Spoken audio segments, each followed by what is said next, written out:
everyone, welcome back to Kristin Lee Vlogs. This is my travel channel. For any of you who are new, I mainly focus on travel stories, travel hacking, all those kinds of things, and kind of just travel guides. I don't know. Today I'm going to share my story of WestJet because it's an ongoing situation. I am in Calgary and I was supposed to fly from Calgary back home to LAX. It is Thursday, June 30th, 2022. So since I was leaving in the middle of the week, I figured, oh, it won't be that busy. Like, Thursdays are a good day to fly out, right? It's in the middle of the week, it's not the weekend. I didn't know that Canada Day is July 1st, so tomorrow, and I guess when I booked the flight back in the beginning of March, I didn't consider that 4th of July was, you know, right around the corner, so travel, of course, is gonna be massively hectic. But yeah. Basically, this morning I woke up at 4:45 a.m. To leave for my flight that was supposed to depart at 9:50. But I woke up to an email that said, hey, there's been a schedule change to your flight. We'll keep you posted though and be sending you an email in an hour. So I wait an hour and then I get my flight notification and it's like, hey, your flight's been canceled and it no longer exists. But don't worry, we have rebooked you for a flight that leaves 5 days later. I was like, oh shit, like, holy crap.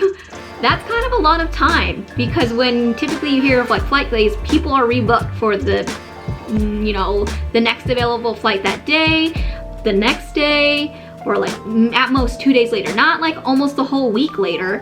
So I was kind of panicking at that point.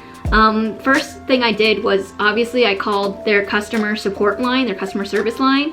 I waited for 2 hours and no response. I never heard from another human voice, just that automated message.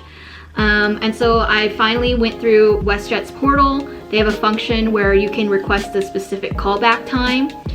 So I opted to do that instead just because I'm not gonna wait on hold for 9 hours, that's ridiculous. They did call me back. Of course, the first thing I was like, hello, and it was an automated voice, and I was like, oh damn, all right, cool, not gonna speak to a human today. And they put me back in the queue. Luckily, I only had to wait about 30 minutes before I spoke to the person who helped me. Her name was Lynn, shout out to Lynn.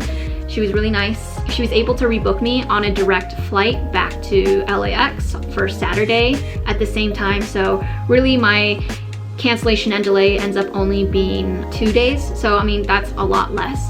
But seriously, like, who is gonna be able to afford a hotel, accommodations, food, and all these extra things for like 5 or 6 days? Like, what were they thinking?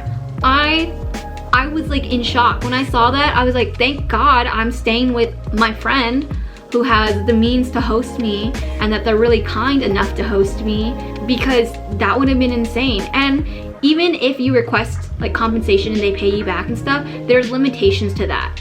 For example, WestJet was like, oh, if you need to stay overnight or whatever, we can offer you 150 Canadian dollars. I looked at the cheapest hotels in the area are like 200 Canadian dollars a night. So like, huh? You're still losing all this money out of pocket. Another pro tip is always, if you experience any delay, any cancellation, your baggage is lost, look into the flight policies, look into your credit card policies, check your travel insurance. Some credit cards, for example, the one I use, they come with travel insurance and they will reimburse you. Most airlines, if your flight's delayed or you're impacted by more than like 3 hours, they'll compensate you a good amount. WestJet specifically compensates anyone who's delayed or canceled more than 9 hours, 1,000 Canadian dollars.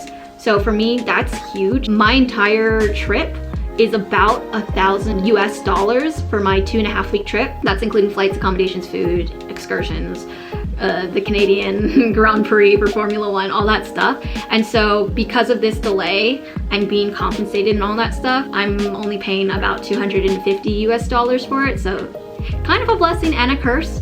To be fair, in order to do this, you need to ask customer service what was the official reason for the cancellation or the delay. If it's out of the airline's control, there's a lot more stipulations and red tape you have to cross in order to get compensated. Like, they may only be obligated to rebook your flight, But if it is within their control, so for example, there's crew shortages, or they couldn't find a replacement or something, or they worked too many hours, if it's within their control and it's purely like their fault, they are required to compensate you. So definitely look into that. But also, when you speak to customer service, be kind. If you're nice to them, they're much more likely to help you out and be understanding and find the best available flight. Make sure to thank them. You know, it's not their fault that the airline may have overbooked, that the airline got canceled, that there were crew issues or whatever. They're doing their best. So just be patient, just be kind. Like, choose to be a kind person and not to wear your Karen pants for the day. Overall, I'm kind of turned off from using WestJet again.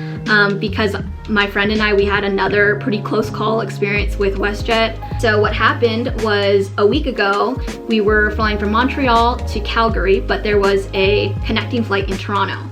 Our flight was heavily delayed in Montreal, and so we got into Toronto with 15 minutes before takeoff from our Toronto to Calgary flight. And there were about 20 people, 20 of us passengers on that flight, and they were like, everyone who's connecting over to Calgary, please go see the desk and we will issue you a new ticket. You won't be making your other flight. We don't even want, like, don't even try. We've already given up your seats, all that stuff. And we were all like, huh? Because some of us had already, like, the app had already updated it saying, you've been rebooked and your flight leaves tomorrow in 24 hours, or your flight leaves in 12 hours or whatever, right? We were all just like, huh, no, there's 15 minutes. They can't take off without us. They shouldn't have given up our seats. So anyways, my friend and I and the person I was sitting next to, we all were like, should we just try to make it? Mind you, the gates were literally across like the frickin' airport, like a mile away. And we looked at each other like, we should at least run for it, because I mean, we gotta try. It's not gonna hurt us. If we make it there and they've already left, I mean, we'll have hours upon hours to recover. So we were booking it through that airport, like running down escalators, running through stairs. My arm was like spasming from holding my suitcase, and we made it with like 2 minutes to spare. And we were like, we need in on this flight. Like, we're supposed to be here. Our flight was delayed. There was another flight that also was connecting through Toronto to Calgary. They were all coming from Dublin and they were all delayed as well. And so there were like 40 of us who didn't make that flight, and maybe 6 of us who booked it and made it to the gate. And they luckily let most of us on, I believe. But it just goes to show, like, it could be worth it in the long run if you run and you have your airport movie scene. It might not be, but just be patient. This travel season is absolutely gonna be insane, dealing with people, dealing with passengers, dealing with staff shortages, all that not so great stuff. But yeah, if you like this video, go ahead and give it a thumbs up. If you have travel horror stories that you would like to get off your chest, you can comment those below. That's all I have. That's all for this week's vlog. I hope you enjoyed it. And I'll catch you on the flip. Later, guys. Bye.